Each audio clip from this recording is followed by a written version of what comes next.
Call this meeting to order at 6 p.m. on October 14th.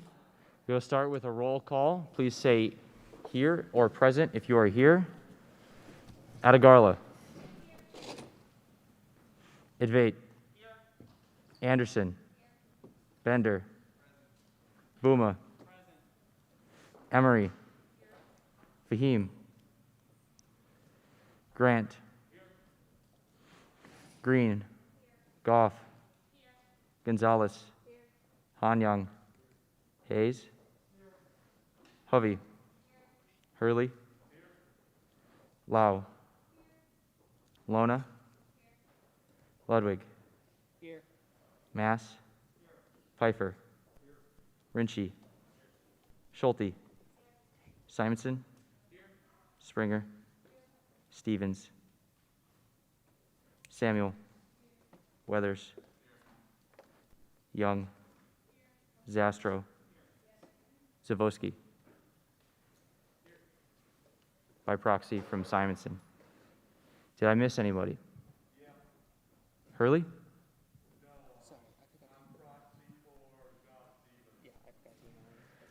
All right, Stevens.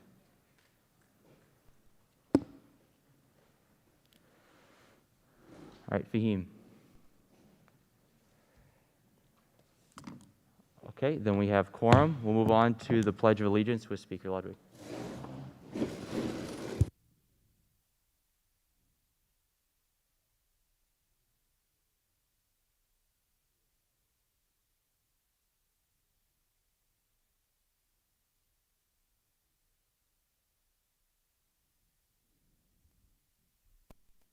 Thank you. We'll now move into our program for the night, and I believe that is Green Dot. So if the presenter or presenters could come to the podium.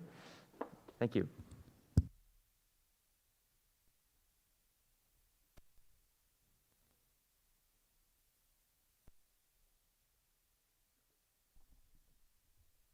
Alrighty. Is this on? We good? Okay, cool. Oh, there it is. All right. Hi, everybody. This is weird, being in a podium. Never done this before. So if I need to do like this for you to see me, we'll do that and it'll work. So hello, my name is Megan Zeman. I'm a senior studying marketing, and I am a peer wellness educator who is a program coordinator for Green Dot here at Iowa State. So we're going to take the next maybe 20-25 minutes and talk about what Green Dot is, how you as student leaders and student government can help us fulfill our mission, and how Green Dot kind of works in the university environment. So if at any point you need to hear me better or anything, just let me know and I will make that change for you. Different with these on, but we gotta be safe. So you can see in that massive green dot, on the screen, that's our central message. No one has to do everything, but everyone has to do something. So to just define what a green dot is, here at Green Dot, we work to prevent power-based personal violence here at Iowa State. So a green dot is just any behavior or choice that you make or do to say, hey, this is not acceptable on campus. So there are two types of green dots. The first is reactive, and those we just do out of necessity. So maybe, back when we could have parties and stuff, wow, think of that. Maybe you saw someone maybe leading someone away, or putting something in someone's drink, or just not behaving the way you should be behaving at a student party. So you interfering with that in some way and changing the situation is what we call a reactive green dot. And then there's another one that you can just do on your own time, and that is a proactive green dot. That means you don't need anything to prompt it. It is just something that you do in your day-to-day behavior. So over here, we really like both of them, obviously, but we have a special place in our heart for those proactive green dots because it shows that you're thinking of making campus a better place throughout your time here and not just when prompted. So we can switch slides real quick. Alrighty, so we're gonna go over our three types of reactive green dots first, and I'll go through each of them, give an example for each of them, so you'll know and you'll have those tools if you're ever in a situation that requires a reactive green dot. So our first one is called a direct reactive green dot, and that means you are just directly interacting with the people in that situation. So let's take our party example from before. Let's say two people start to get in some kind of a fight, maybe it's verbal, maybe it's physical, and you notice that in some way. So a direct green dot, or someone who is doing a direct green dot, would walk up to those people and say, hey, knock it off, or like call them out in some way. Like directly, you and the other person have some direct engagement going on. That is something that me personally, I don't feel very comfortable doing. It would take a very specific situation for me to do a direct green dot, and that is okay, because of something we like to call barriers. So barriers are just things about us and about us personally. Maybe it's physical. Hi, I'm 5'3". You're not gonna catch me like going to blows with like a 6'4" person. That's just not gonna happen. So that is a physical barrier that I have. There are also just mental barriers. Maybe you're a little bit socially anxious. That is okay. And it's just something that we should recognize and work around. Because our barriers, chances are not going to change. They're the things that make us who we are, and that's okay. So your barriers are not a weakness. There's just something that we work around. So our second reactive green dot is delegate. And this means maybe just calling someone else to help you out. Whether that be an authority figure, say this party is taking place in a sorority or fraternity house. Maybe you try and find the chapter president, or you try and find just a faculty member that may be there.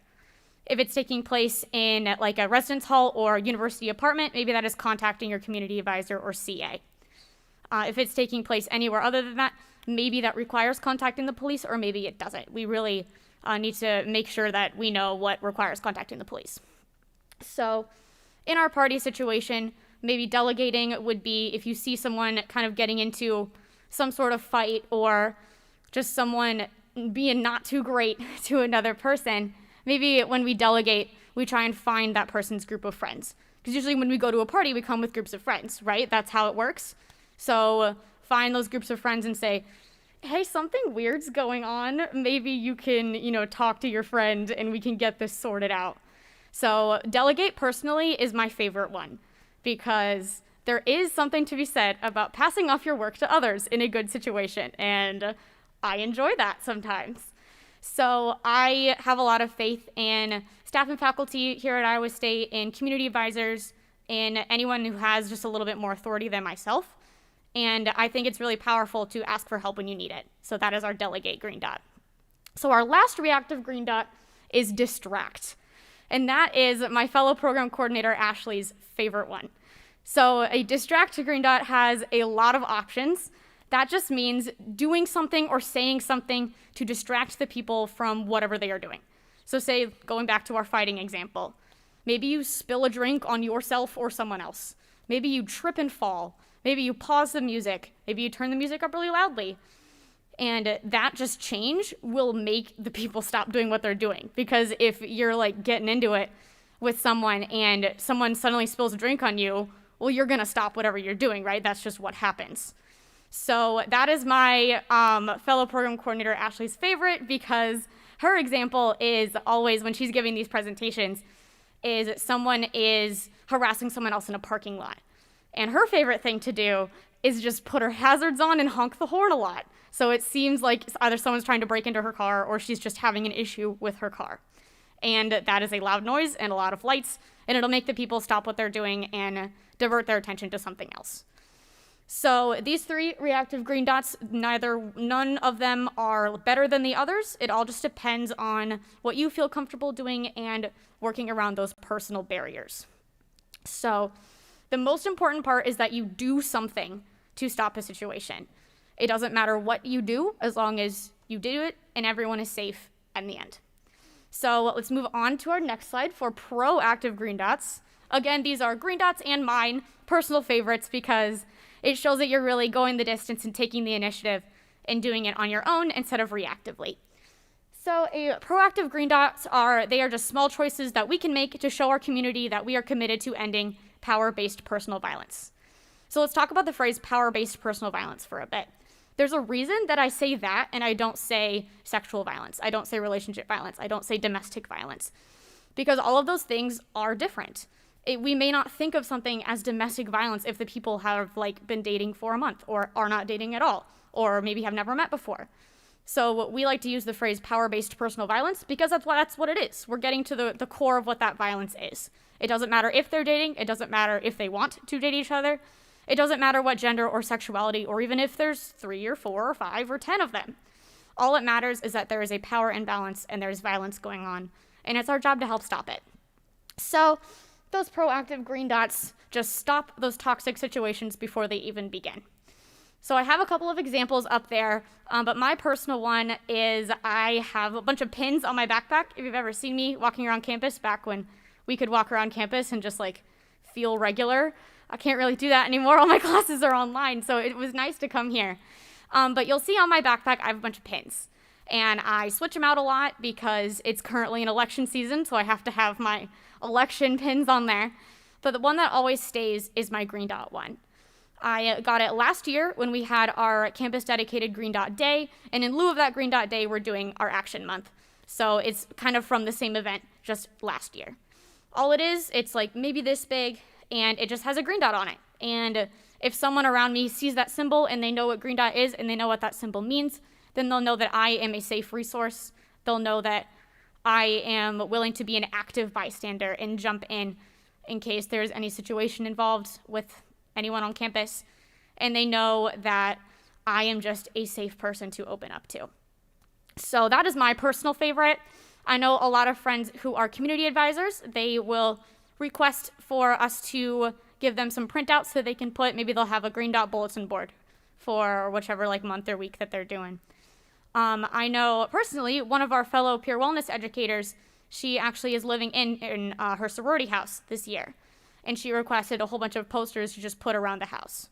So even though, they don't host parties or anything, because who can, she still wants to have that literature around just so people can read and figure out and better prepare themselves for a potential situation that is to come. So the most important part about a proactive green dot is that we're doing it on our own. We're doing it unprompted.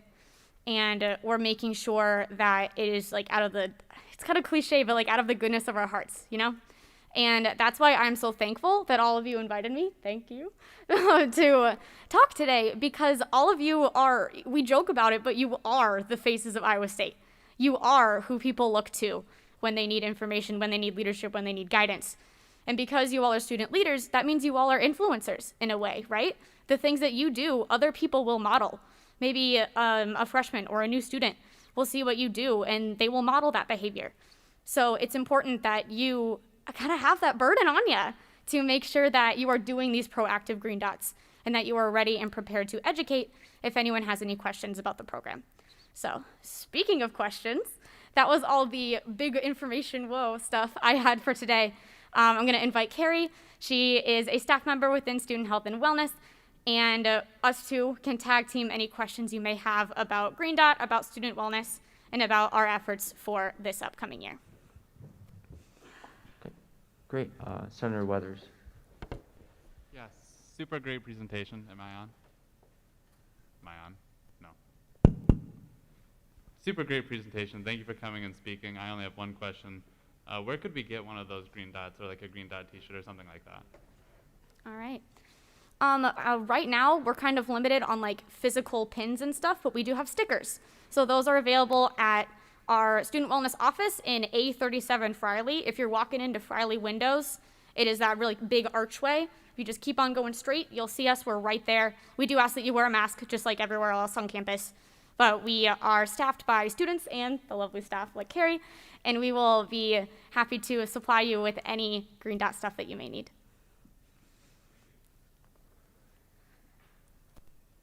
All right. Are there any other questions?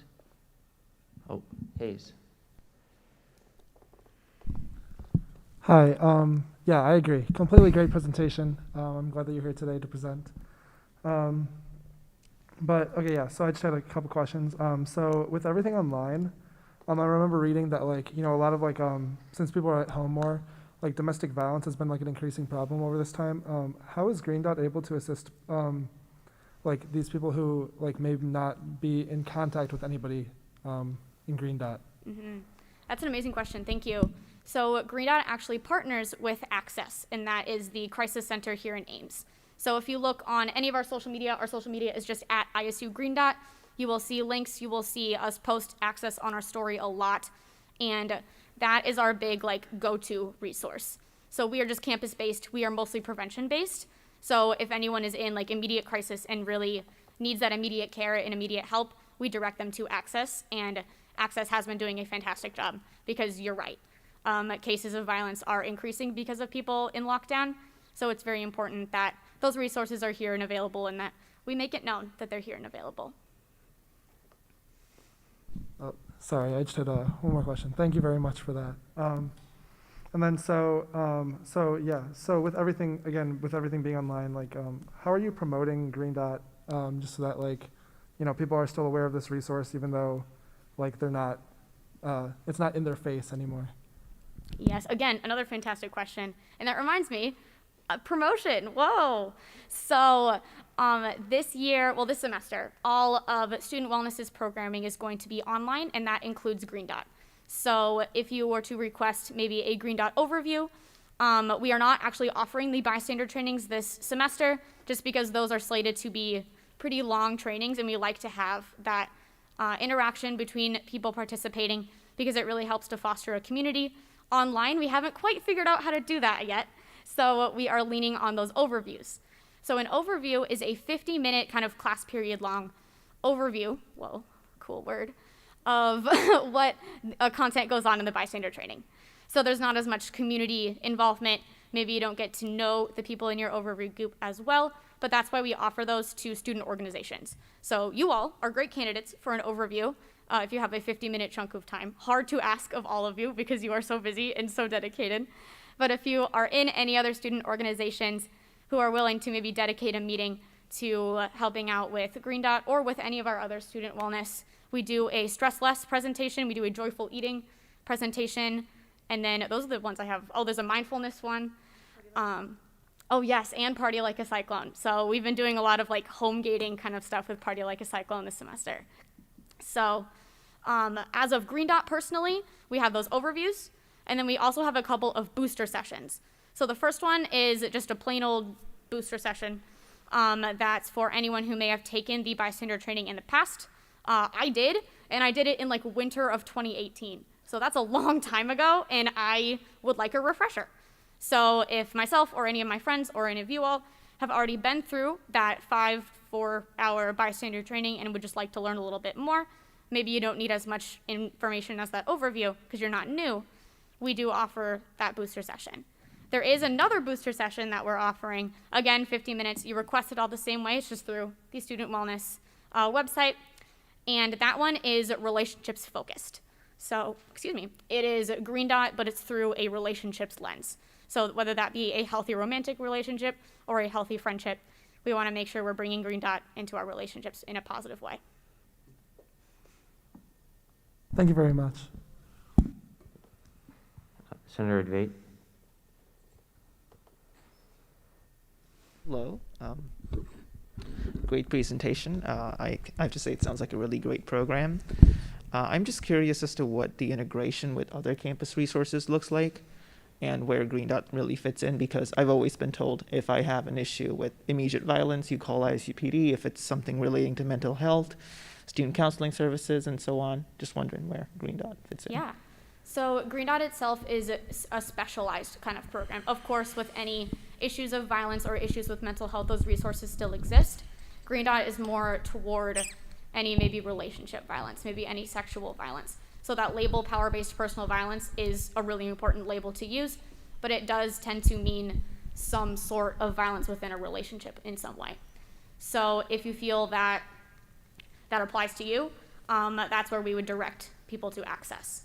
And Green Dot is, again, different in that it's a prevention program. So, of course, we're going to offer the resources, of course.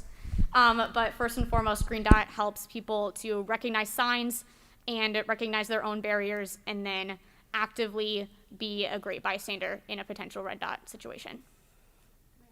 Yeah. Hi again, my name is Carrie Geis. I use pronouns she, her, hers, and I am the coordinator for health promotion at Student Wellness. And one of the things I wanted to add to that, excellent question, is Green Dot is focused on the prevention and long-term change of culture. So we still integrate the different campus resources. So if we're out doing a presentation as responsible employees, we would still include Office of Equal Opportunity. We would still include student counseling, TLIN, access. So we still integrate all those response services, but we are really rooted in the prevention. I was lucky enough to go to this training back in 2013 with the founder, Dorothy Edwards, and she talked about the focus of this is to truly change the world. Like how we were doing it before wasn't working. We need to get the words are hard, bystanders involved and do what the opening statement said. If everybody does something, no one has to do everything. So great question. We still do integrate, but our focus is very much on the prevention side. Thank you. That answers my question perfectly. I yield. Any more questions? And seeing none, thank you for coming to present to us, and we appreciate it. Thank you for having us. This is amazing.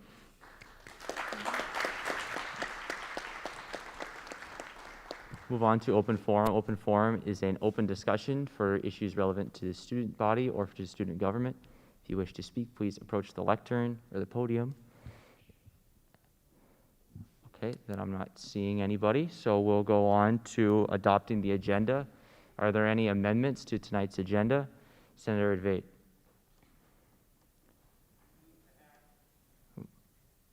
Move to add 2020-2-029F to the bottom of new business. What is the title of that bill? One moment, please. It should be something, a funding mental health walk. Okay, so there's been a motion to add 029F, funding mental health walk, to the bottom of new business. There was a second. Is there any objection? Okay, then seeing none, the bill has been added to the agenda. Are there any further amendments to tonight's agenda? Okay, there's been a motion to adopt the agenda, and there was a second. Is there any objection to adopting the agenda as it is now? Okay, then seeing none, we'll go to, or it's been approved, we'll go to approval of the minutes from last week. Are there any amendments for the minutes from last week? And there's been a motion to adopt the minutes from last week and a second. Is there any objection? Then seeing none, the minutes have been approved. We'll go to committee reports versus rules of Speaker Ludwig. Right, so at Rules meeting last week, we looked at the two bylaw bills that Senate saw in first read last week. We ended up holding both bills in committee for some further discussion. When it came to election reform, I think Senator Mass informed you all that that would happen anyways, but just to, I guess, inform you all on what's happening there, we're looking at some of the amendments, further amendments that Senator Mass sent out in the email and a couple other ideas, and we're going to finalize the wording of those amendments and send them out at tomorrow night's meeting. And then the other bill that we held back was the Finance Director Speaking Privilege Bill. There was some disagreement on whether or not that should happen and whether that was the solution necessary to the problem that we were dealing with, which is finding a way for the Finance Director to be more involved in the discussion of finance bills. The committee asked me to write an alternative solution, which is in first read tonight. That is the Finance Director authorship bill, allows them to be the primary author on finance legislation. So the committee is going to review that alternative and the speaking privilege bill tomorrow, pick one, and then send that back to Senate for a vote.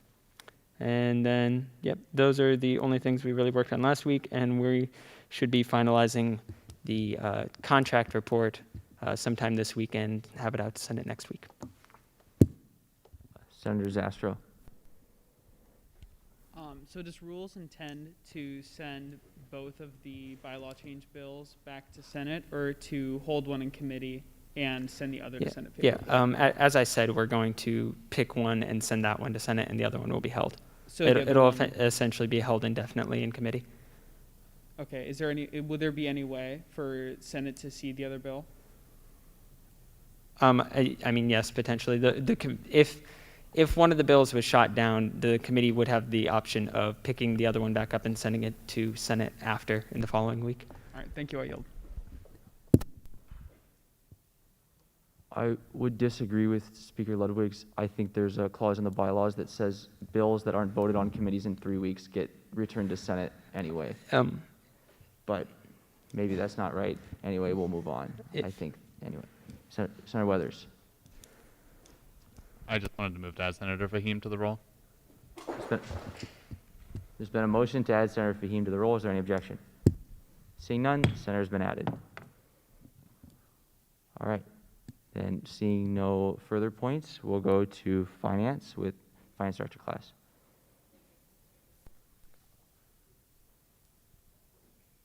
Hi, everyone. Again, I don't think this is working, so I'm just going to talk really loud. So, we have 2 bills up tonight. One is for student advocates mass email. This is going to come on. It's going to be real loud for everyone. But one is for the student advocates mass email. We sent that favorably. That's to get applicants and to tell people about that new program that we're doing.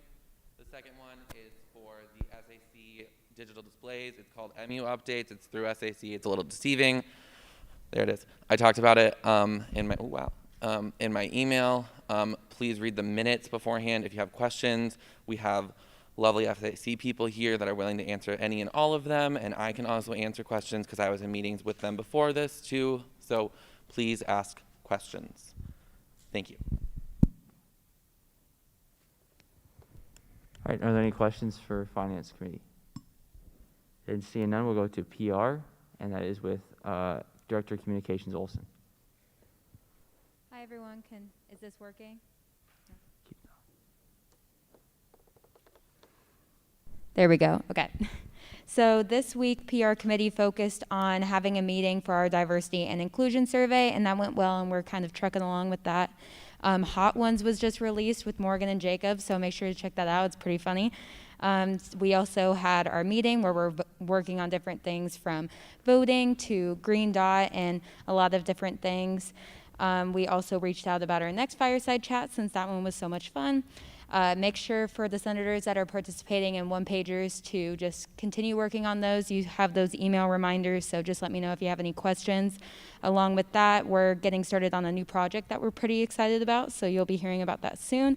Also, Eliana told me to make sure that you guys look out for a side thanks email from her throughout this week, so make sure to look for that.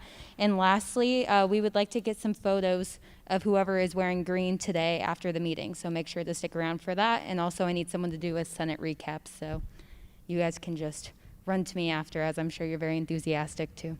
Thank you. Vice Speaker Gonzalez. So I remember like a couple meetings ago, Eliana said something about having like student government stickers or something like that. Is there like an update on those? Because I'm really excited about those. Okay, so we're essentially doing asking about student government pins, and we are still working on trying to find a trademark person for those. But thank you for checking up on that. Appreciate you. All right, then seeing no further placards up, we'll go to Diversity and Inclusion Committee, and that is with Director of Diversity and Inclusion Perk.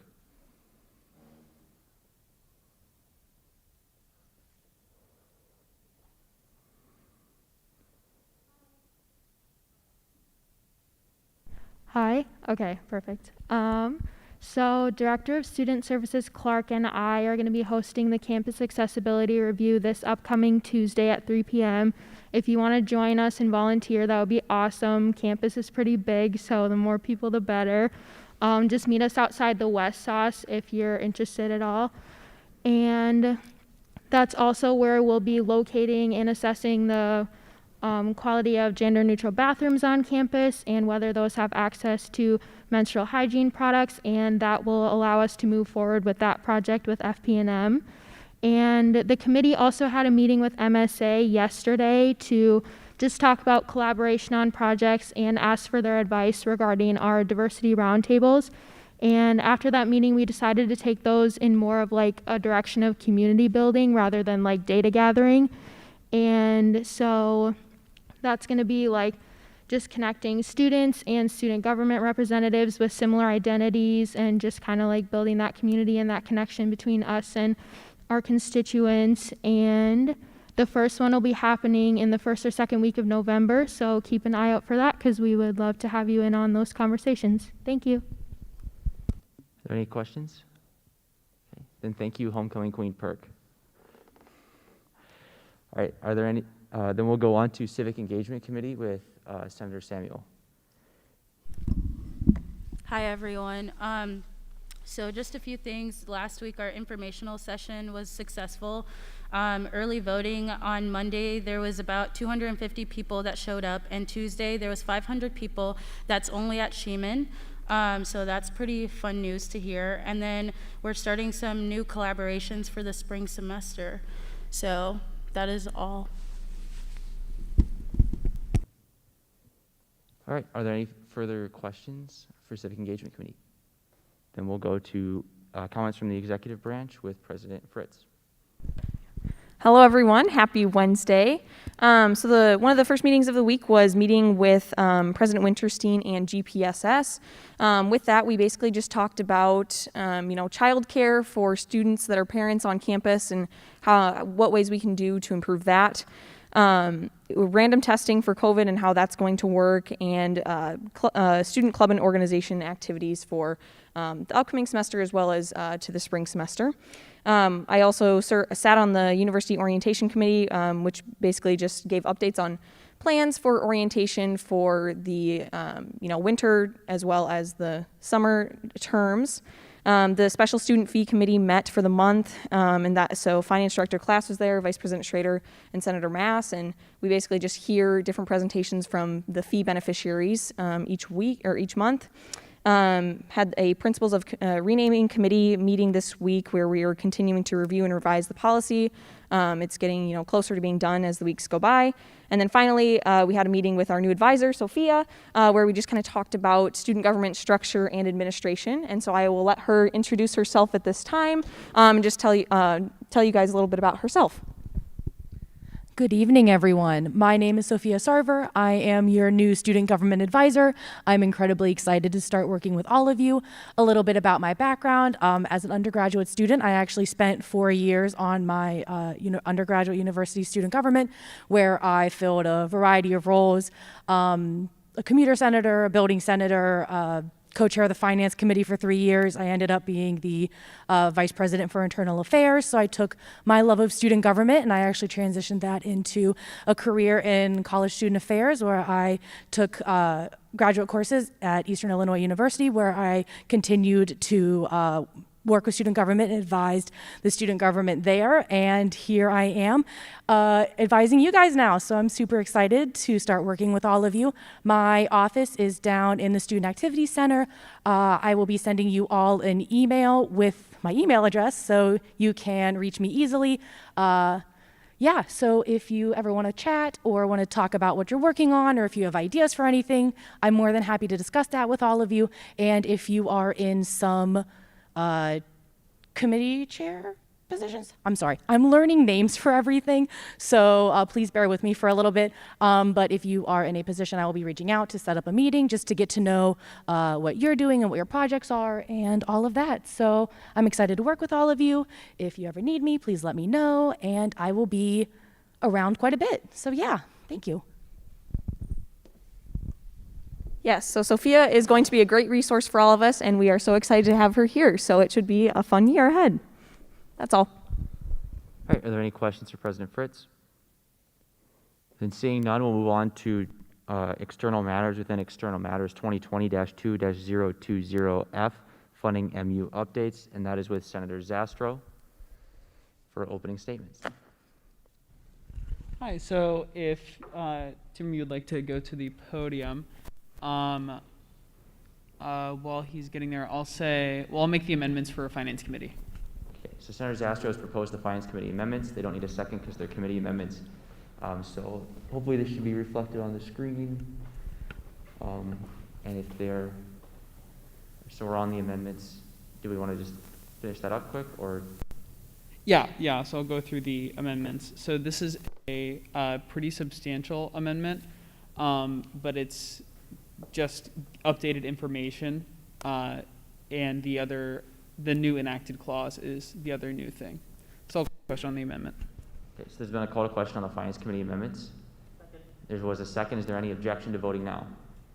Okay, then seeing none, I'll ask for a placard vote. Call for unanimous consent. Is there any objection to approving the Finance Committee amendments by unanimous consent? Then seeing none, those amendments have been approved. We're back to the bill as a whole with Senator Zastrow. Great. So if you guys would just like to talk a little bit about this project and what SAC's role in it is, go ahead.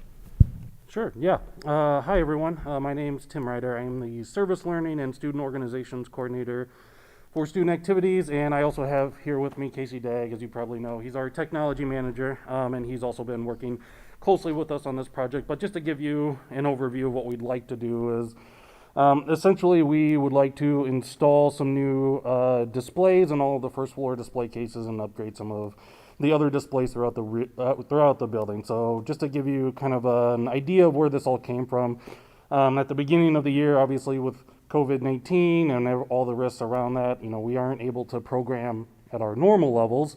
And one of our events that we love dearly and hold every semester is Club Fest, and obviously Fall Club Fest had to be canceled because of those rising numbers at the beginning of the year.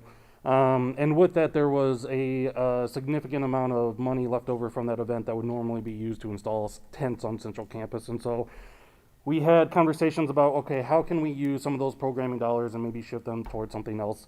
And we've had conversations about that with other programs that we aren't able to hold as well. And we kind of ended up talking about, upgrading the display cases on the first floor and really making those into nice professional grade displays that can be utilized by organizations, student organizations throughout campus to really promote themselves in their events.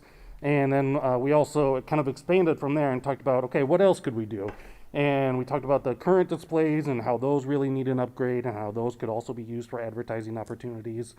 And then we identified a couple additional spots like the booth outside of West SOS where a lot of student organizations table and promote their events that way. We could put a display in there so that they could have images projected behind them or even videos played. And also the Pine Room in the Commons, that is a reservable meeting space when it's not over the lunch hour.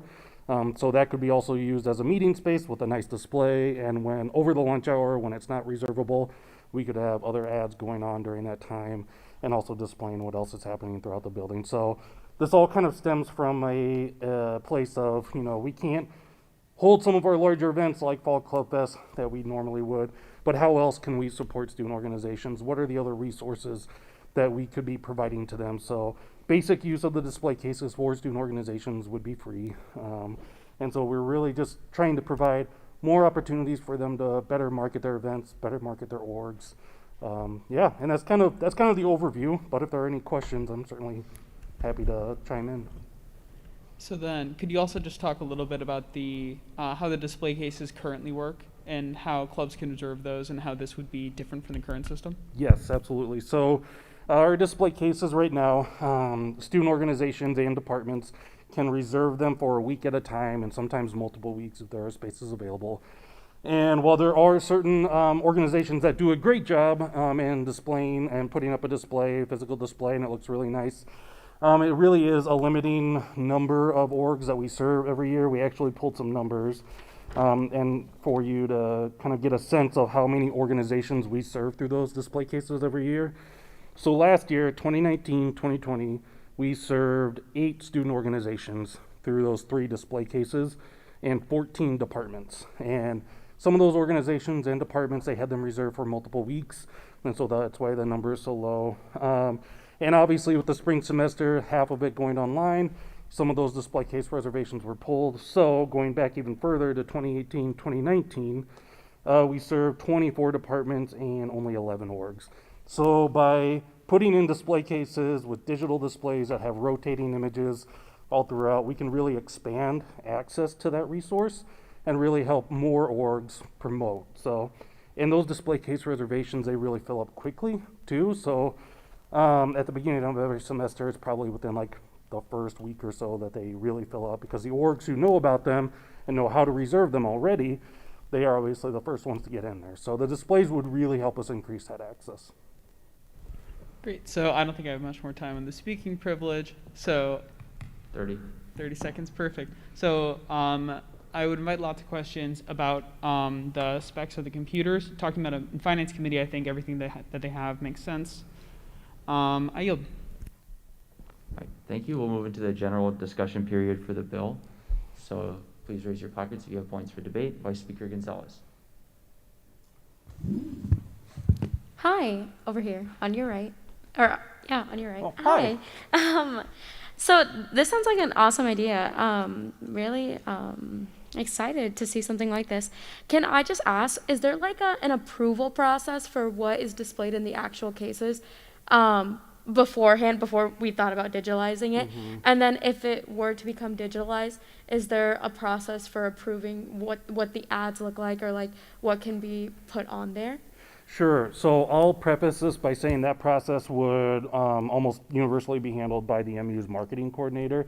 So I want to be careful about like not diving into what her process would look like, and we would still need to figure out some of those details. But there would be an approval process of basically just confirming that the ad is actually representative of the org, that the org is submitting the ad to promote the org. And then some of our other processes that we currently have in place regarding, you know, if you're advertising an event, it has to be submitted to event authorization first, and we got to make sure that that's kind of en route. So some of those things that are already in play with like our flyer distribution and mass email process would probably apply to this. But a lot of that process would be handled by our marketing coordinator, and that's something we would probably figure out once we know that we have the displays and we can get them installed and start working on those details. All right, thank you so much. I yield. Senator Springer. Hi, I agree with Vice Speaker Gonzalez that this sounds like a really great use of excess funds. I just have a question about the installation costs. So I'm looking at the line items, and it seems that for very similar, like there's two different ones for south entrance updates and west entrance updates that are both for 32-inch Samsungs, but the installation for one of them is $1,000 more. Why is that? Sure. So the installation costs will vary from place to place within the building, largely due to the fact that some places will need some more electrical installed for the displays. Specifically for the west entrance, there's also a frame that they would be building around the TVs as well. If you go down there now, the displays that are up, you can see all of the wiring hanging around them, and it looks really cluttered. So what they would do is they would build a frame to go around these displays to make them look much nicer and much more professional, essentially. So that's why that cost is a little bit higher there. Okay, yeah, that makes sense. Thank you. Yep. Senator Simonson. Hi, thanks for coming. I have a question as to the choice of technology that you've picked out here. Mostly, so the TVs I see they're pretty expensive, but I understand they're rated to stay on all day and not get ruined. But then I was wondering why we're also purchasing external computers for each one. My understanding is that these TVs can operate as a bad but a functional PC themselves, just to display media and whatnot. Is there a reason that we're purchasing external PCs? Sure. I'll let Casey answer this one. He's our true expert here. So. Thank you. Yeah, so actually, when I put all this together, I actually followed Central Campus IT has a standard for digital signage installation on campus, so I followed exactly along with what their specs are.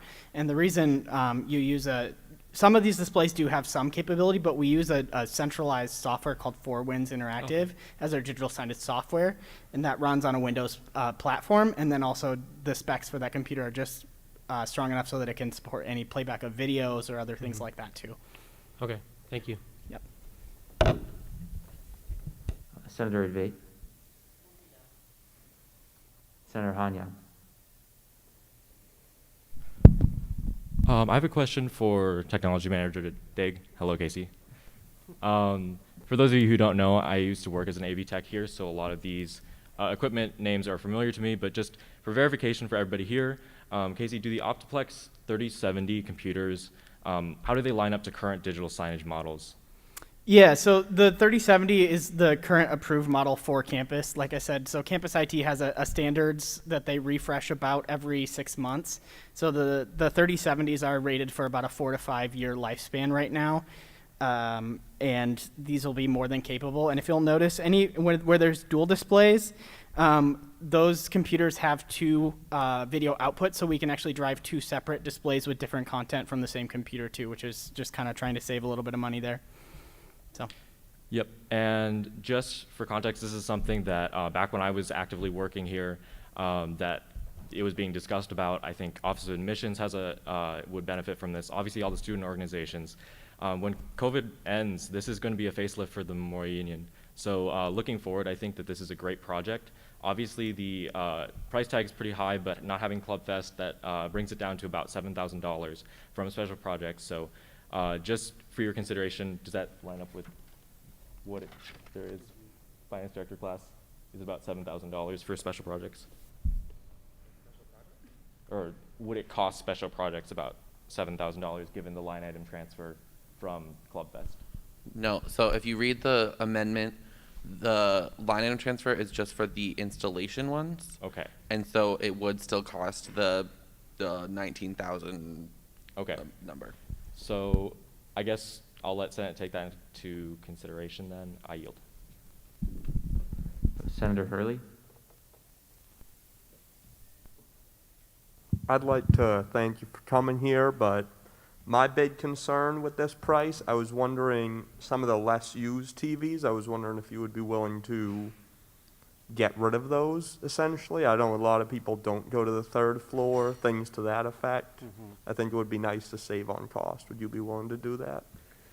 I guess really our approach with this is basically just showing you all what we could do and what is capable or what we have the capacity to do within our building. There are current displays up on the third floor right now that are similar to the ones that are right outside the Great Hall here. And there are a lot of offices up there to consider. You know, there are folks going to the center, to International Students and Scholars Office, to the Study Abroad Office, to EMO. So the third floor still does get a significant amount of traffic, and it is nice to have that signage to help direct people where to go, show them what's going on in the building. Especially, I've worked here for 4 years, and I still get confused on which one's the gallery and which one's the Pioneer. So I think even just helping people direct them that way is even still beneficial. But again, our approach is just showing you what's possible, and if you decide that we need to tailor it back, we leave that up to you all. That's fantastic. Yeah, I definitely support some at I believe that's the first floor, the one with Panda Express. I think that would be a great idea. Thank you. Thank you. Senator Pfeiffer. Yes, thank you for coming again today. I know we talked yesterday in Finance Committee a little bit about you bringing all of the options, which I thank you for. But I am concerned that maybe we don't need to spend the money on the updates right now. I understand the new TVs, and I'm a big fan, like the Panda Express one and all the first floor display cases. I really like that. But some of the updates, I think, like the third floor update, may not be necessary right now, because as I was up there yesterday and the TVs were still functioning, so I don't see the reason to necessarily replace them immediately. If you could shed some light on that, or maybe you know something I don't. Yeah, and I think, Kate, yeah, go for it. Yeah. When it comes to the actual displays themselves that we have right now, they really are kind of on their last leg. The computers that are driving those are really they're actually still running Windows 7, which is an unsupported version of Windows because they aren't capable of running Windows 10.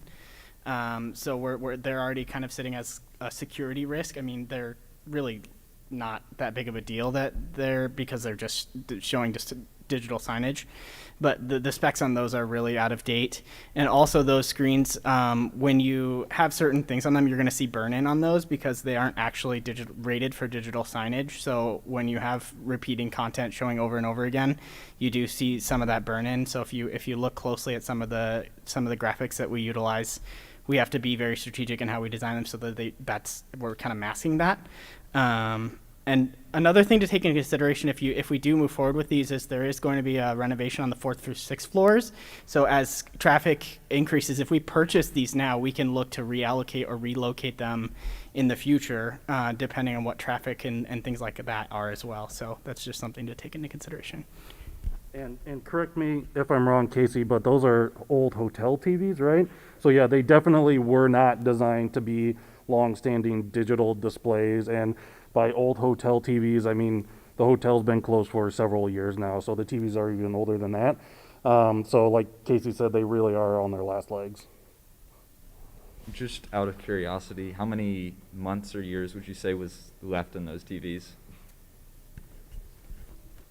On the screens themselves, I would say I mean, like I said, they're already starting to show signs of being like etching in and stuff like that, and that's only going to get worse over time. So really, you're already seeing a degradation. So I mean, I would say they're pretty much at the end of their useful life. I mean, they may still continue to show images, but the quality's just going to go down over time. Okay, thank you. That clears it up a little bit. Senator Vate. Right. Thank you so much for coming out here today. I actually shared a lot of the concerns brought up by the last two speakers, but I think you've explained exactly why we need new TVs. I guess the question I had relating to burn-in is, why do we need to handle this at the hardware issue? I know there's certain software algorithms and stuff that what it is essentially, I'm sure you know what I'm talking about, but what it essentially does is move the image around a little, pixel by pixel, so you don't have that sort of burn-in issue. Why aren't we looking into having a software issue? Because we do have an Optiplex. That's a pretty good computer, I guess. And then save on the display side of things. Yeah, and I do actually have a program built into our signage to actually alternate that every so often. But again, like that's only limited, especially with the quality of these displays. So these are just regular, home TVs, and the displays that are spec'd in this are actually specifically rated for 24/7 operation as digital signage displays. So they have a lot of that actually built into the hardware of the panel itself to do those sort of things to prevent burn-in. Right. I was reading the minutes from Finance Committee last night, and I think, if I understand it correctly, are the displays we're buying, are they more expensive because they have that protection built into the display instead of built into software? Right, yeah. So that they're more expensive for that purpose, and also because they're specifically rated as digital signage. They have that certification from Samsung to be used in an application of digital signage, whereas the TVs that we have right now were literally just kind of borrowed TVs that we had sitting around to try to patch something together in the short term. Right. Yeah. And I was going to originally ask if this was the best way to serve student organizations, but after hearing the points brought up tonight, I do think we need to update the displays we have. I guess one concern I did have is someone at the meeting last night brought up a point that was about the rotating nature of these displays. Having rotating displays, people get lost, and a concern brought up in committee, I think, was that it's easy to have student organizations pushed off. And what was your response to that? So one of the things that we can do within the 4Winds software is each screen is completely individually controllable. So if we wanted to have a reservation process where an organization booked that display for a week or whatever period of time, we could have only their content on that screen exclusively without having to worry about the image burn-in, like I said, because the displays are actually rated for that. So that's something to take into consideration, and that would just be a process decision that we would have to make in conjunction with the other organizations and the other involved parties. Gotcha. And another thing I'd like to bring up from the meeting that I just read about was we're required to have, I believe we're required to have signage that when we do fund displays or any hardware of the sort. And if I read the minutes correctly, it said something along the lines of it's something you could look into. So I was just wondering if there'd been any more developments in that area. I think Matthew is waving in the back. Oh, I'd like to pose a question to Finance Director Matthew. Class, excuse me. Yeah, so in talking about this, I think that this is a physical project, and we talked to them, and they could put something on in the rotating process that was these were funded by student government.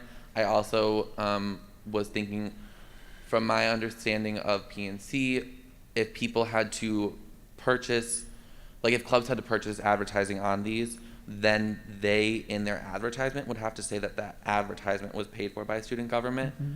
But I think with them having the ability to put rotating advertisement that said these were provided for by students through student government, that alleviates the signage part of it. It doesn't need to be a physical thing. Right. I mean, I think if every club is going to have funded by student government on their slide, I think that more than takes care of having our name on there. So I'm going to yield. This sounds like a good idea.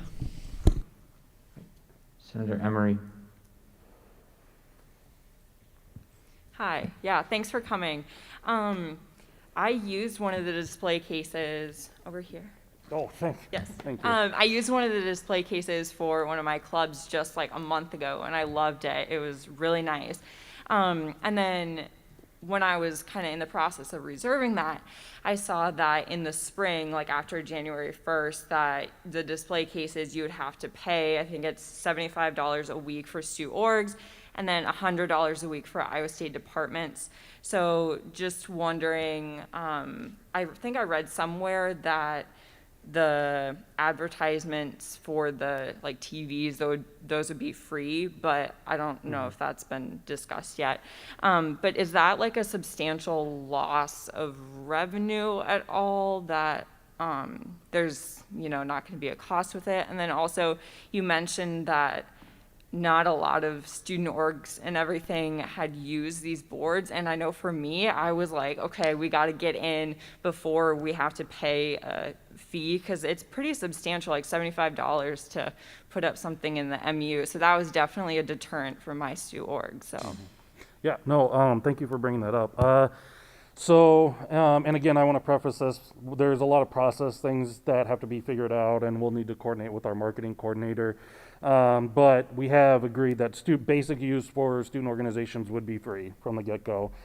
We would probably consider charging ISU departments to use to advertise on the screens, really just to help us recoup some costs in terms of the time it takes to coordinate the ads, the systems, to maintain the systems, that kind of thing. But the basic use for student organizations would be free. Now, down the line, and again, we'd have to work this all out with our marketing coordinator. There might be some premium packages that we develop that student orgs could potentially purchase.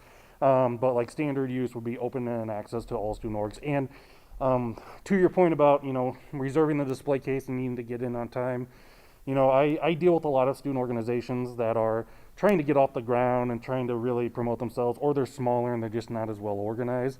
There are a lot of those organizations that really have troubles promoting themselves on campus, and so reserving a display case, unfortunately, tends to not be an option for them, because that resource is just gone. It's already reserved and booked up, and they don't have the opportunity to get in there. So I think this is something that would really help some of those smaller student orgs really promote themselves and really recruit new members through this method. do you know, like off the top of your head, or have like any estimate for how much you would bring in the like spring semester after January 1st from the display case charges? I honestly don't. Yeah, Okay. that's all handled through our marketing team. All right, yeah, thank you, I yield. Vice Speaker Gonzalez. Okay, so this might be a little too early, but do you kind of have an idea of what the timeline would look like if we approved of this? Yeah, I'm not really sure. We would try to move as quickly as we could. A lot of it depends on how soon the TVs could get here. I mean, we would need to check on that. But once they're here, and depending on what other projects are happening in the building, it's really just a matter of working with our mechanical team to have them installed.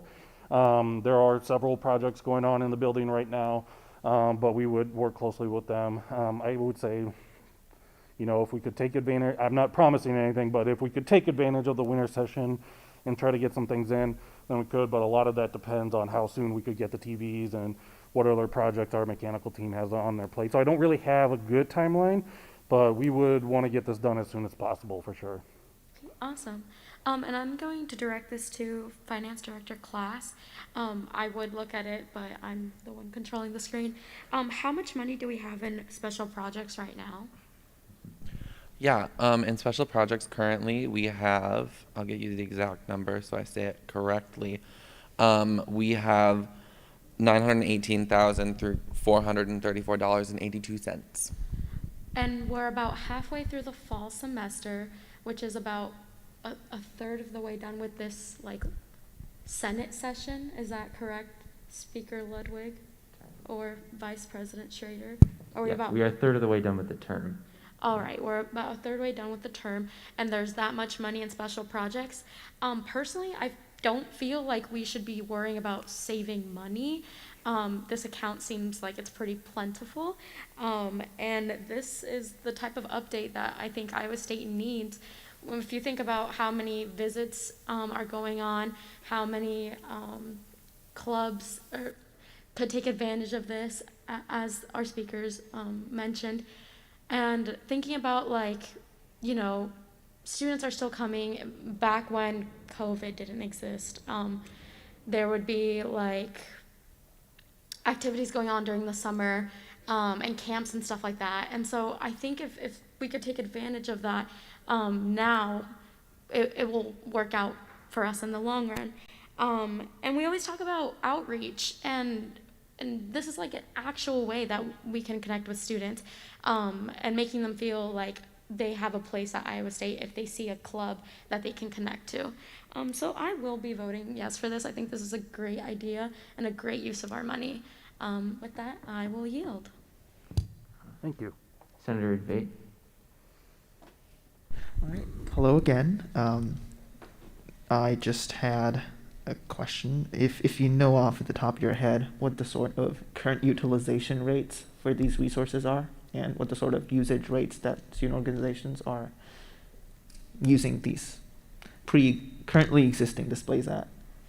The currently existing, like the display cases downstairs? Right. Yep, so, yeah, like I said, those numbers from 2018 to 2019, we had 11 unique organizations, so individual student organizations, use them for the entire year. Mm-hmm. And then last year, 2019 to 2020, we had 8. So, and they can have it, again, for the whole week, sometimes multiple weeks, if they get it in early enough in advance. So it's minimal now, but students and departments, they do recognize the value of those display cases, especially their location. I mean, look at the Panda Express line every day. Yeah. So did you say, if I understand you answering Senator Emery's question correctly, did you say making it free would help you push those numbers up? Making it free, and also, you know, we can, like Casey said, we can customize how many images we can display at one time. So not only making it free, but increasing the rate by which we're showing off different things throughout the day and throughout the week. Right. And I remember in your initial statement, you said something about increasing the access. Is that what you meant by that? Yeah. Yep. Okay. Yep. So increasing frequency of how many things can be displayed and how many groups we can get in there. So. Okay. Well, I still think this is a good idea, but I don't know. Maybe it would be a good idea to make this a phased project, maybe. Have a couple displays go up in the most popular areas at first. See the response we're getting, and then if we're having a good response, push it up. This is my last speaking privilege, so I probably won't be making any motions. But anyone else on the floor, please make those motions as you see fit. I do think this is useful, especially with the pandemic, and this is money we have earmarked for student organizations anyway, and the future flexibility aspect of it is also something that appeals to me with the renovations and being able to move these displays to areas of high footfall. But again, it does sound like a good idea, but with all due respect, just hearing that only 11 and then 8 student organizations last year used this is giving me the jitters right now. Yeah. I really don't know what I'm getting at. I'm just thinking out loud, and I would encourage everybody to think about this as well. I yield. Senator Hanyan. Okay, to kind of answer Senator Edvait's question about a phased installation, I believe with the points that Tim has brought up and Casey has kind of mentioned with the technology, we want to have a high impact straight away. And I think having a phased completion, as good as that sounds and as cost effective that might be, I think having everything in one place is going to get all those student organizations buzzing, get the people on campus going, and the people who come here and alumni who come back, they're going to see all these screens and they'll be like, wow, I didn't have this when I was here in the 80s or here in the 90s. And this building is built in 1928.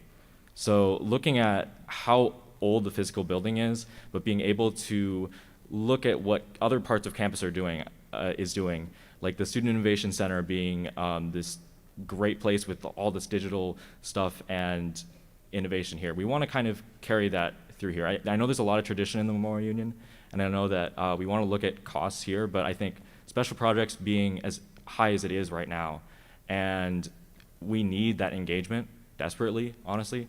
I think that this is almost a no-brainer. We need to vote yes on this. So I yield. Senator Weathers. I'm going to call to question in a second. Is there any objection to voting now? Okay, then seeing no objection, go to Senator Zastrow with a closing statement. Yeah, so just to address a couple more things that have been brought up.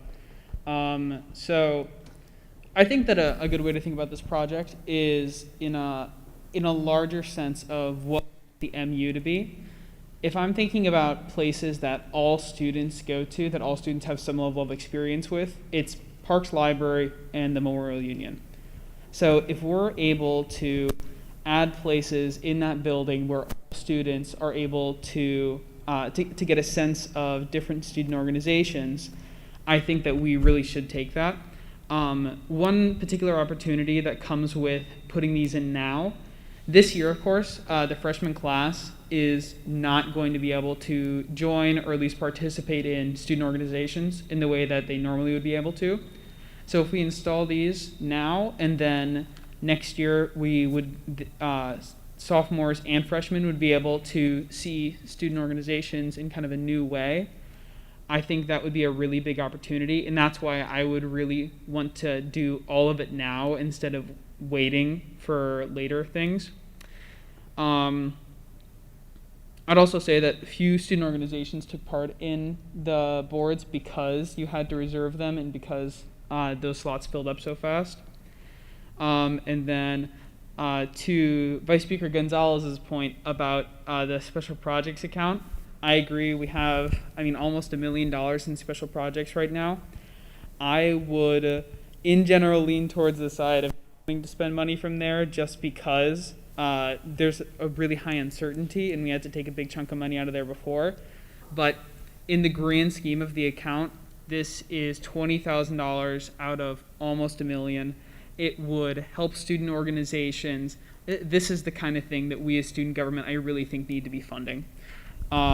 So I think that this is a really great project. Working with Tim has been great. And I really hope you all vote yes. I yield. All right, we'll go into a roll call vote. Please say yes, no, or abstain when I call your name. Adegarla. Edvate. Anderson.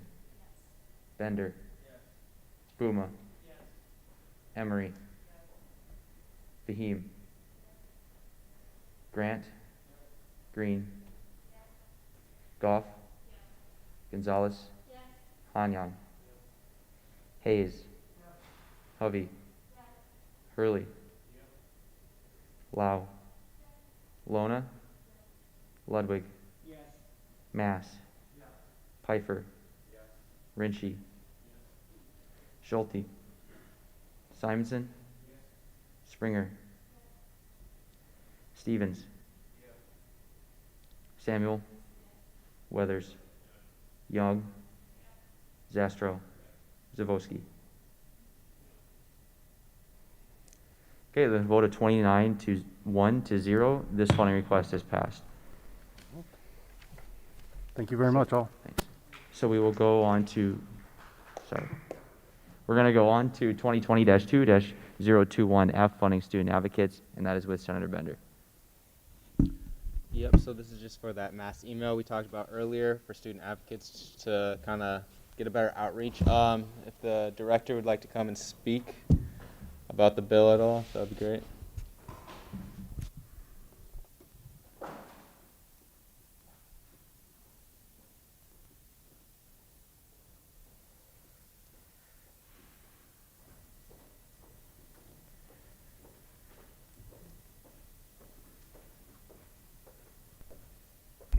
It's a bit of a long walk. Gave me some time to think about what I want to say. Evening, everyone. My name is Sandeep Stanley. I'm the Director of Student Advocates. This is a request for some funding for a mass email that I have planned. This email is going to serve two purposes, essentially. It's going to tell people what our program is, where they can find us if they need help, and also serve as recruitment to get people into the program to serve as advocates as well. Yeah, that's all I have. Any questions? Senator Bender, still your time. I yield my time to just for conversation. All right, so we'll go to the floor. Senator Mass. Director Stan, I just want to first ask you, how has recruitment been going so far previous to this email and that sort of thing? Sure. I don't remember when the last time is that I checked the application, but I have one application, I believe. And so far, I've sent the application to a total of 9 club presidents who I thought whose clubs I thought fit our mission well, and also worked with Director Khan to make a post on the website. So I think that we've taken steps so far. This isn't the first thing that we turn to. Yep, that's all I have. Obviously, this is necessary funding. I hope that we don't spend too long on discussion of this. I yield. Senator Anderson.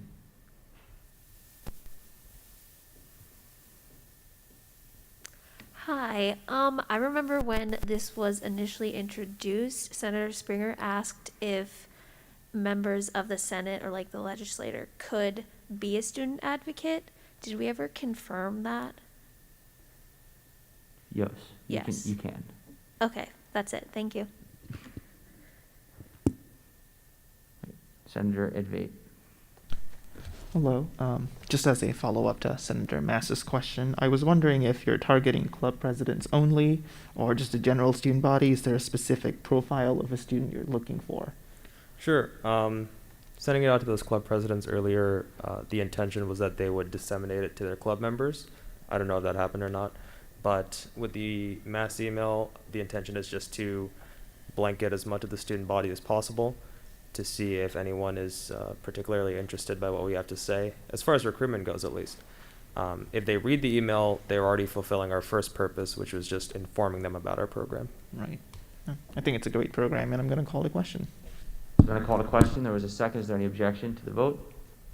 Then seeing none, we'll go to Senator Bender for a closing statement. Yield my time. All right, Senator Bender yields. We'll go to a roll call vote. Please say yes, no, or abstain. Atagarla. Edvate. Anderson. Bender. Buma. Emery. Fahim. Grant. Green. Goff.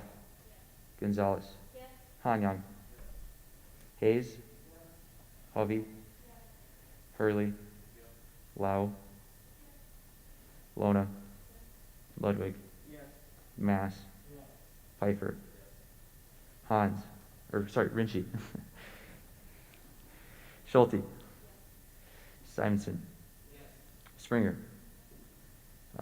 Stevens. Samuel. Weathers. Young. Zastro. Zavoski. Stevens. Zavoski. Okay, then with a vote to 30 to 0, this bill passes. Well, thanks everyone. So we'll now go on to internal matters, then internal matters special orders 2020-2-053SG, seeing an at-large member to Civic Engagement Committee, and that is with Senator Samuel. Yeah, Megan, if you want to go up to the podium, introduce yourself, and tell us why you wanted to join Civic Engagement.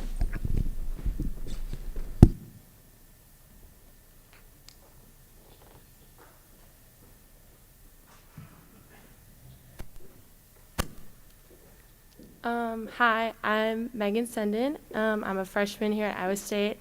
I'm studying biology and Spanish, and I would like to be a part of the Civic Engagement Committee, mostly because I think voting is just a really important civic responsibility that we all get to have.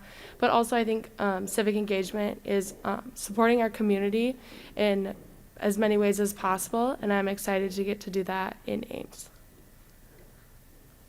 Great. Senator Samuel, still your time.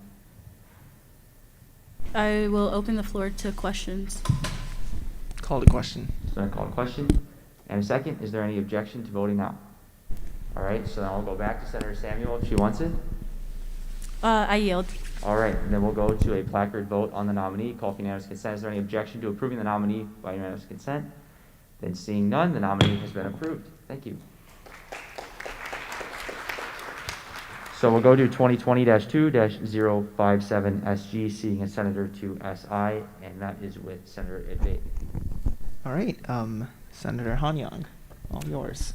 Hello, everyone. For those of you who don't know me, my name is Joshua Hanyang. I serve as a UROC senator, and I would like to be joining Student Initiatives Committee.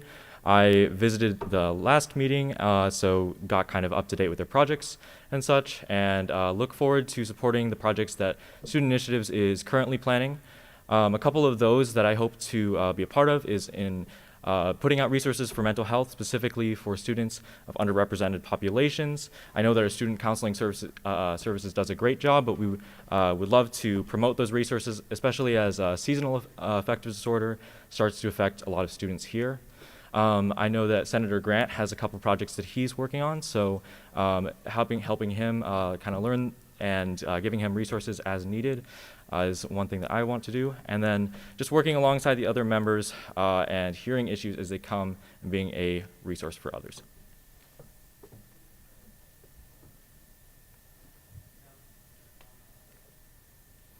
I've known Senator Hanyang personally, and I'm sure they'll be fantastic on the committee, and they've not even left me a chance to ask any questions, so I'm going to yield, actually.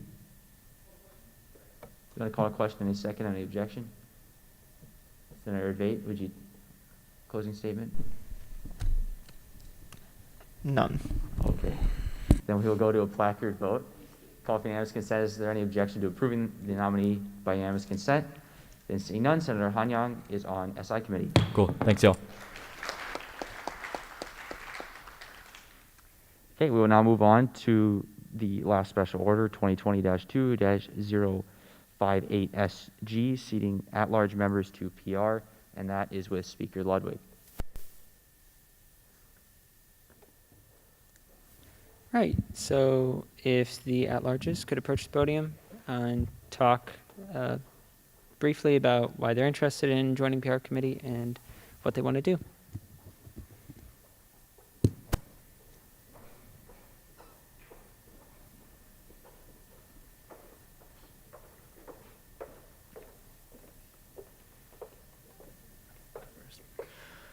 Good evening, everyone. Thank you for having us. My name is Christian Grensteiner. I'm a freshman majoring in event management. I saw on student government website that there was a public relations committee, and I was very interested. I have a passion for connecting people through events and through social media. I've seen positive outcomes come from my past experiences, and I figure what better way to fulfill my wishes and dreams than through the Student Government Public Relations Committee. So that is why I applied, and I hope to create some events and create some good social media stuff that will help unite the Iowa State student body. Thank you.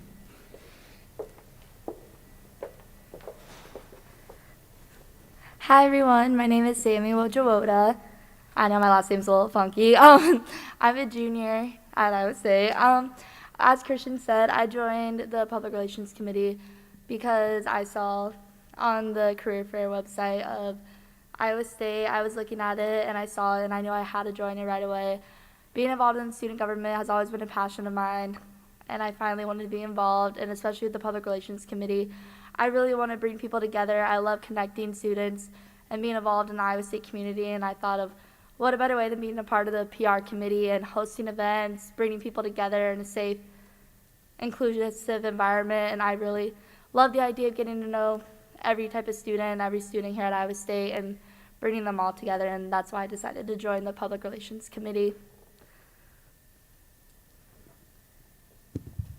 Awesome, thank you. Yeah, so both of these nominees seem very qualified, very interested and passionate about student government. So if you have questions, ask them, but I would encourage you all to vote yes. Call to question. It's been a call to question in a second. Is there any objection? Okay, so there's been an objection. So, do you withdraw your motion? I withdraw. Okay.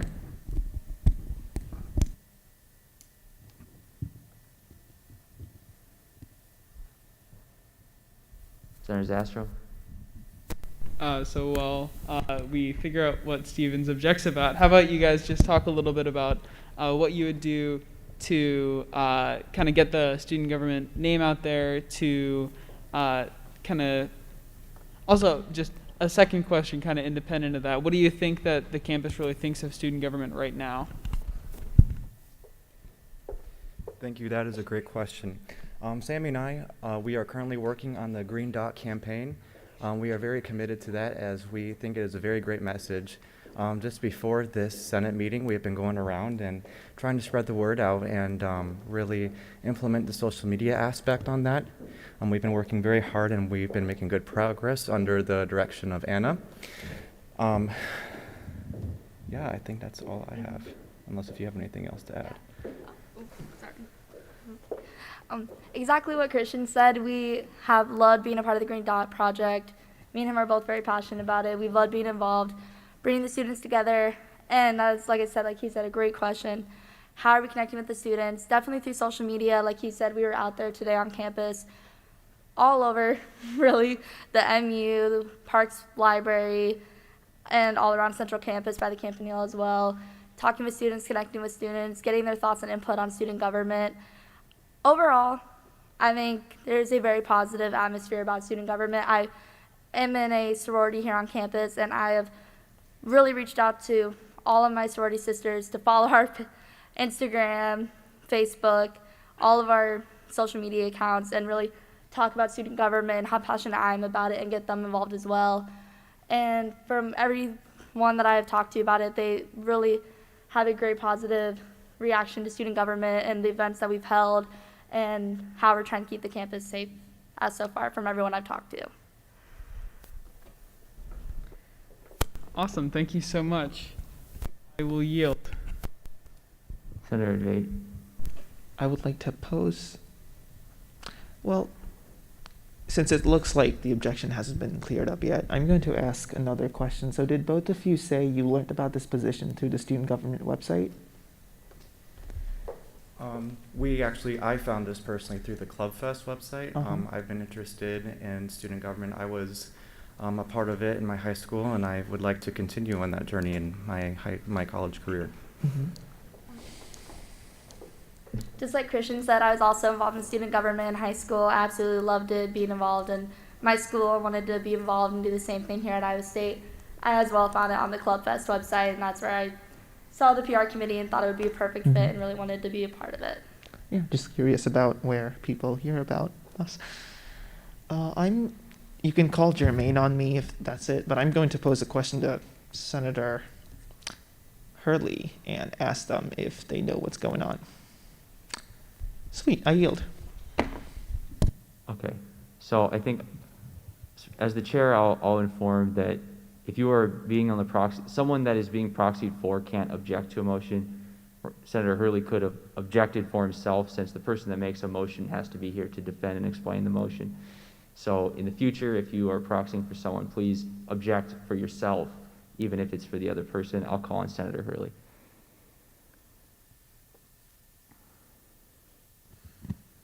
The clarification that I was given was that Joshua Stevens does not see them being qualified for the job with the information given. That's all. Okay, there's a call to question. There's a second. There's been an objection? Second, okay. Then is there any objection?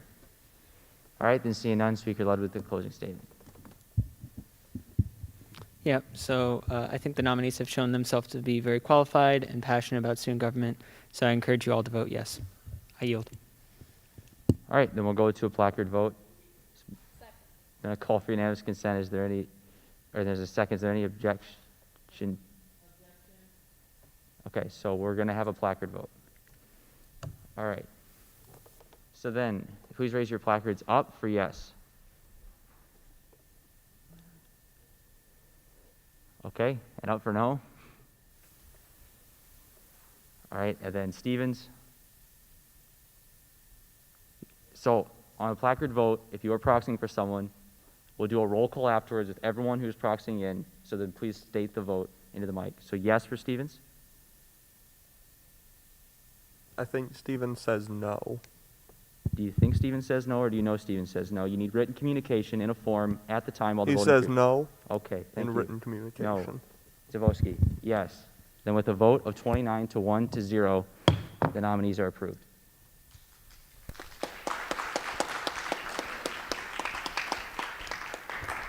We'll now move on to new business. The new business, we have 2020-2-059SA, Disc Golf Contract Amendment. And that is with Zastro. Title. So this is a club which I believe was inactive for a period of time, so we need to change how their contract is written. We'll see this in Finance Committee on Tuesday and in Senate next Wednesday. All right, are there any questions of intent for Senator Zastro? Didn't see none. We'll see the bill next week. We have 2020-2-023Y, Chapter 11 review, and that is with Senator Mass. Title. All right, this is a bill that resulted from the Rules and Finance Committee joint meeting this last week. It proposes changes to Chapter 11 to clarify existing procedures and to try and fix any language that may be confusing. With that, I'll yield to any questions of intent. All right, are there any questions of intent? Then seeing none, we'll see that one next week as well. We have 2020-2-024Y. Put your name on the bills or on bills you write with Grant or Senator Grant. Do I just say title or okay? Okay. So yeah, this is basically just a bill that would require you to put the name of yourself and another senator sponsor on your bill, even if it originates from a committee, in order for it to be put on the agenda. That's pretty much it. Are there any questions of intent? Senator Zastro. Could I ask a question to you, Speaker Schrader, Chair Schrader? Sure. We'll see what it is. Does this bylaw change do what the title of the bill suggests? I have not read the bill too extensively, but I think it does. Okay, cool. I yield. Yeah. It's like 3 lines or four lines, so it's not too intensive of a read, but it, to my interpretation of it, yes, it just, you put your name on it, yeah. All right, so then, are there any further questions of intent?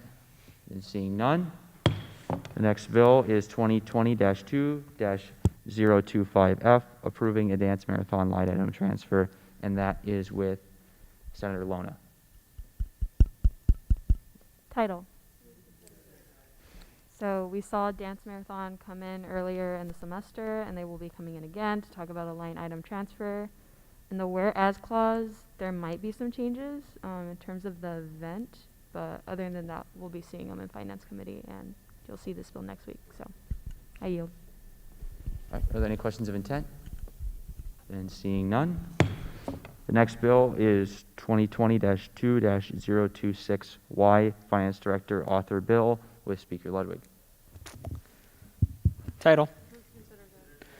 Yeah, so this is the alternative solution that was discussed in Rules Committee last week that I was asked to create. So Rules Committee will consider it tomorrow night. I will yield to questions of intent.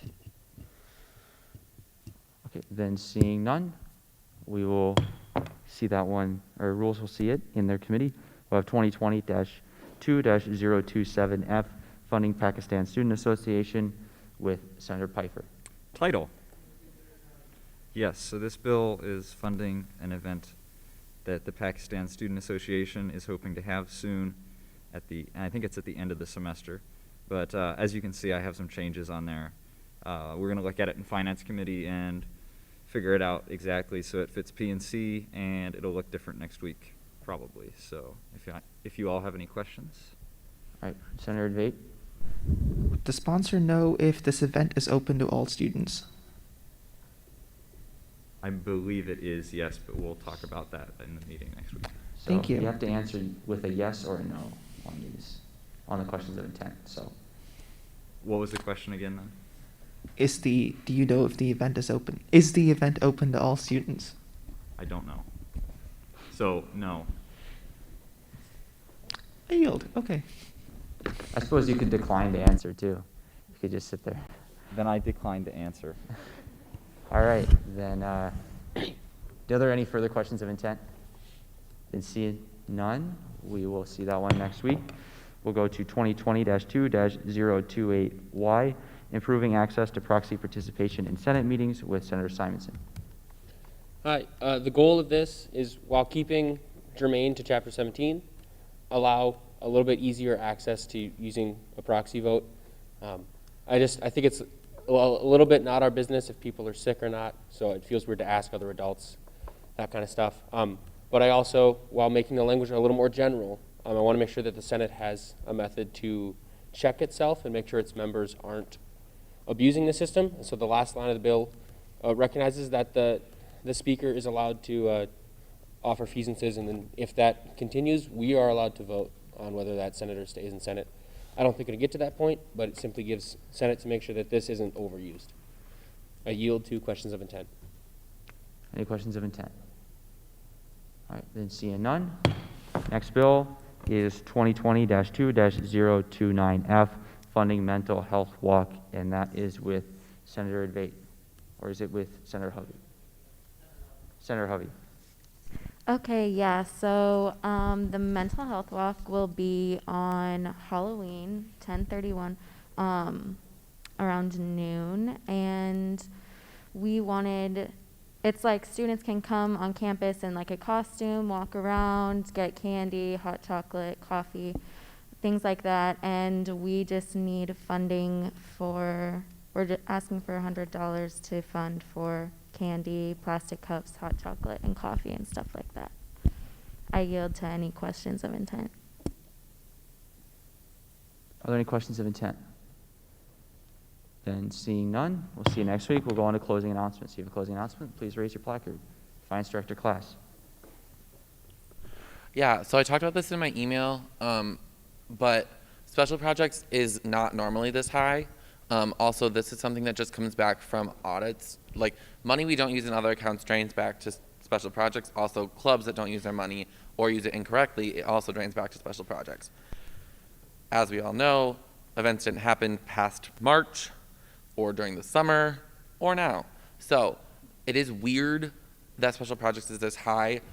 Yes, that means we do have a lot of money to work with, but it's not something that we should count on all of the time. So I just get nervous when people think that it's just like gonna refill back up, because it might not. So just letting you know. Okay, Senator Hovey.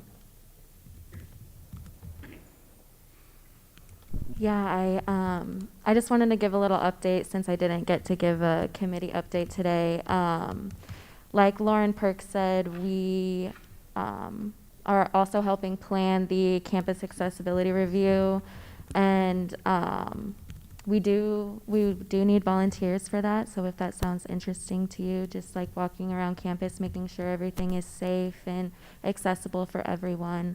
Working with ISUPD on the campus safety walk, and a few of us will also attend a meeting tomorrow regarding the pass no pass option, and see if we can come to some sort of agreement that will alleviate some of the stress of grades on students. And that's all I have.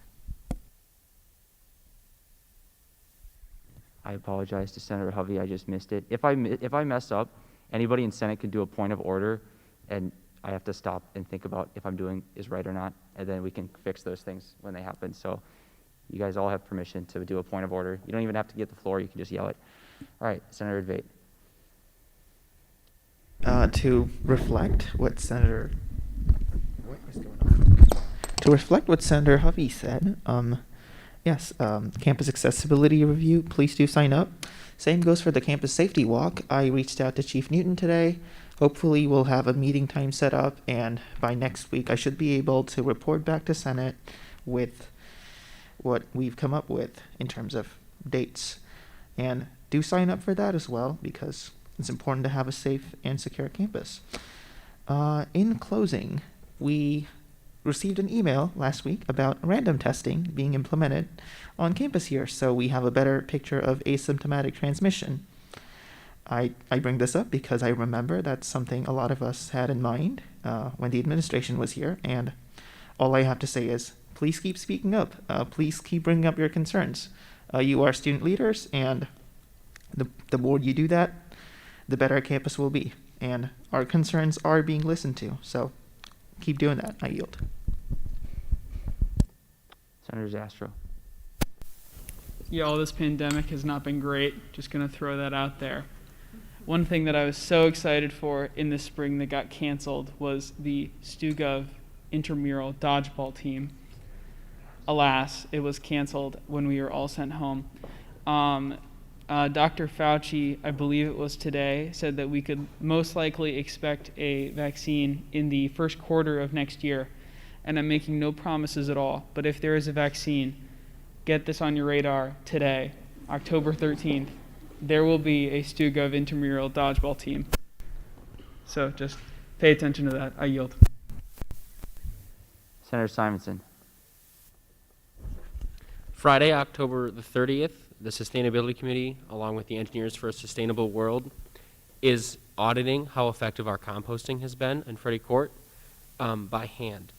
So we'll be sorting through some trash. And if anybody wants to help, please, because it's going to be rough, but the more people we have, the less awful it will be. So please, I have a sign-up link. Email me and I'll send it to you. Please. Thank you. Senator Hurley.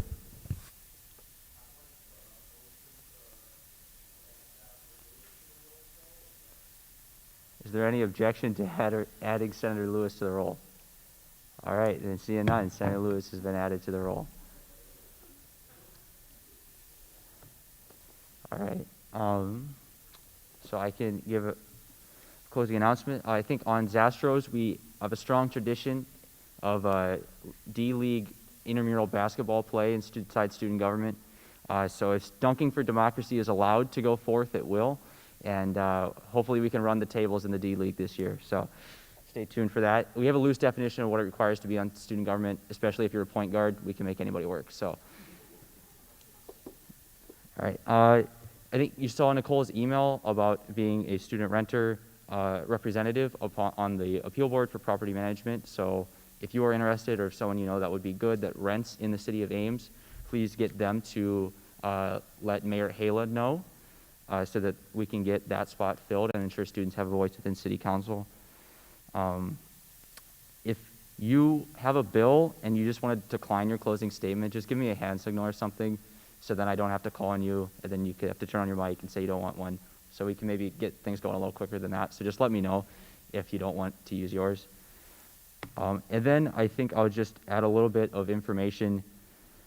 Because the University of Northern Iowa student government has found themselves in a bit of a tricky situation currently, so I think it's just a good reminder about what our role is here as a public institution. So we all go to Iowa State University, which is a public school, which means we have rights and freedoms afforded to us. That wouldn't be true if we were at a private school. And as actors of that public institution, we also have obligations on ourselves that we have to be viewpoint neutral in everything we do. So the University of Northern Iowa student government is in charge of their steward recognition. They voted last week to not recognize the Students for Life Club on their campus because they disagreed with the politics of the club. Their university put out a statement, and essentially there's an appeal process through that. But you can look out, this is Supreme Court precedent that student fees especially have to be applied on a viewpoint neutral basis. If you disagree with what somebody's saying or what they're doing, that's not a reason not to fund them. In our case, when we deal mostly with funding, we have to fund based on viewpoint neutral things. So if the college Democrats or college Republicans is just not having dues, or they're just spending money out before they can even get it, and you're concerned about that, that's a reason not to fund, not because you disagree with the politics of the club. So I'm proud to be at Iowa State University. I'm proud to be at a public school, but know that because we are actors of that school, we have obligations upon us to follow the First Amendment and the resulting Supreme Court cases around the First Amendment. So that is what we have, and I will call on Vice Speaker Gonzalez. Hi, everyone. Thank you to everyone who participated in Green Dot today by by involving green in your outfit, intentionally or not. I love to see it. I also want to say, oh, it just went. Oh, I remembered.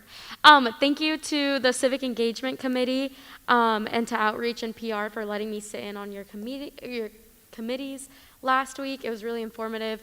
I'm really excited to see what else is going on and to hear about those plans that are coming up soon. It's really exciting, and I'm hoping to sit on more committee meetings. So watch out for that. And then along with that, way to get over midterm hump, everyone. I'm very proud of you all for surviving that. As we get into the colder months, please make sure to get your flu shot. Today, the MU had some, not like free flu shots, but they were providing like a mobile site here at the MU. So just a happy little reminder to get that done. And other than that, I'm excited to see you guys next week. Have a good one. Speaker Ludwig. Yeah, I don't really have anything, so, move to adjourn. Any objection? All right, then we're adjourned.